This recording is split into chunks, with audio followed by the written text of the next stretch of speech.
So let's talk about AOC, huh? The left's hypocrisy never ceases to amaze me. It is almost like they are doing it on purpose. It's kind of like a gaslighting technique that they have perfected. It is, man. It's just like, it's odd. In 2016, they yelled at the top of their lungs that Donald Trump would start World War III. It is now them who is doing exactly what they said Trump would do. They said in 2016, 2017, and 2018 that Trump was colluding with Russia, that Trump was a Russian puppet. It is now Biden who has ties to an adversary, and it is Biden's ties to China that make us vulnerable to foreign interference. Everything they tried to accuse Trump's presidency of. You've seen the pattern here? So, once again, AOC is putting the foot in the mouth of the Democrats by making this statement on MSNBC. And do you think media organizations or social media platforms should be accountable for the role for being platforms for incitement? I believe that when it comes to broadcast television like Fox News, these are subject to federal law, federal regulation in terms of what's allowed on air and what isn't. And when you look at what Tucker Carlson and some of these other folks on Fox do, it is very, very clearly incitement of violence. Very clearly incitement of violence. And that is the line that I think we have to be willing to contend with. Really? Okay, let's play that game. Fox News is a news broadcasting organization. As a news organization, they are allowed to have opinions.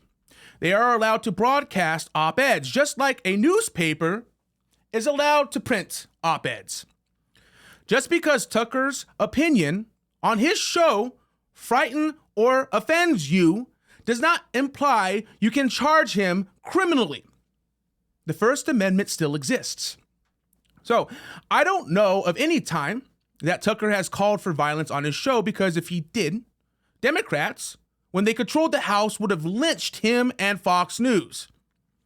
But I do know of several times Democrats like AOC have called for violence, and they should be charged federally for incitement of violence, because that's what AOC suggested, right?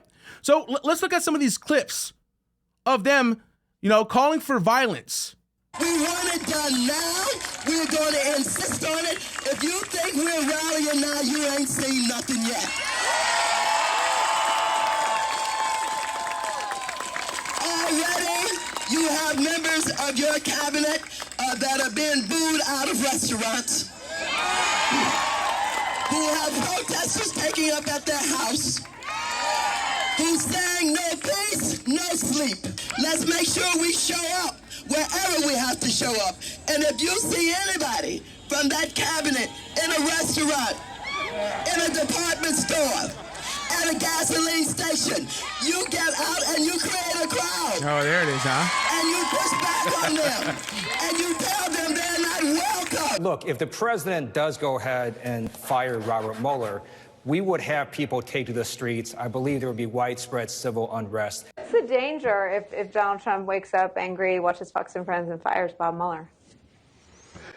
Well, I hope he doesn't do that. He wakes up angry and watches Fox and Friends most days. It would set off a firestorm. I think there would be, not only on the Hill, but in the streets. When they go low, we kick them.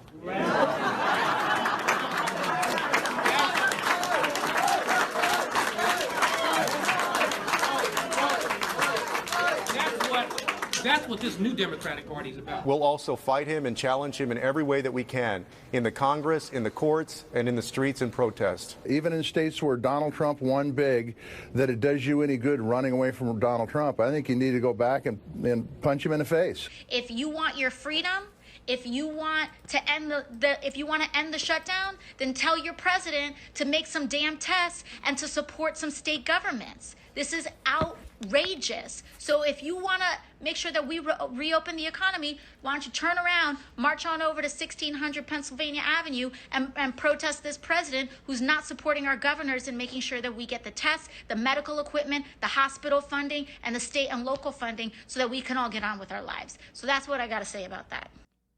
The left calls for violence all the fucking time. Now, and some of those clips might be a little petty, but petty is the game Democrats play. That's why they win a lot of their battles. You know, it's because Republicans choose to take the high road. They kick us in the balls and we choose to turn the other cheek. Now, and what else I find funny is that AOC on MSNBC basically said Fox News is a platform that promotes incitement to violence, while being on a news broadcast organization that has done exactly what she is accusing Fox News of doing. CNN, MSNBC, TMZ, anything that has its hands in the donkey's ass, news broadcasters, entertainment, pop culture, and cinema has done exactly what AOC is saying Fox News and everyone who works for them should be federally charged for. I just don't even know why there aren't uprisings all over the country, and maybe there will be.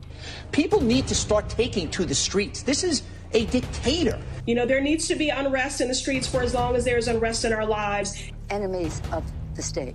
Show me where it says that protests are supposed to be polite and peaceful. Do something about your dad's immigration practices, you feckless. When they go low, we kick them. How do you resist the temptation to run up and wring her neck? The biggest terror threat in this country is white men, most of them radicalized right up to the right. I thought he should have punched him in the face. I said, even if you lost, he insulted your wife. Yes. He came down the escalator and called Mexicans rapists and murderers. He said, well, what do you think I should have done? I said, I think you should have punched him in the face and then gotten out of the race. You would have been a hero. I'd like to punch him in the face. I said if we were in high school, I'd take him behind the gym and beat the hell out of him. Punch some people in the face! When was the last time an actor assassinated a president? They're still going to have to go out and put a bullet in Donald Trump, and that's a fact. Look as his character is stabbed to death. Where is John Wilkes Booth when you need him? I have thought an awful lot about blowing up the White House. A Missouri state senator is under investigation by the Secret Service after saying she hopes President Trump is assassinated. I will go and take Trump out tonight. Yo, but it's Tucker Carlson that's the extremist. No, it's Fox News. That's the extremists. Bunch of fucking hypocrites, dude. Not saying the right doesn't have its hypocrisy, but they act like there's no hypocrisy on their side.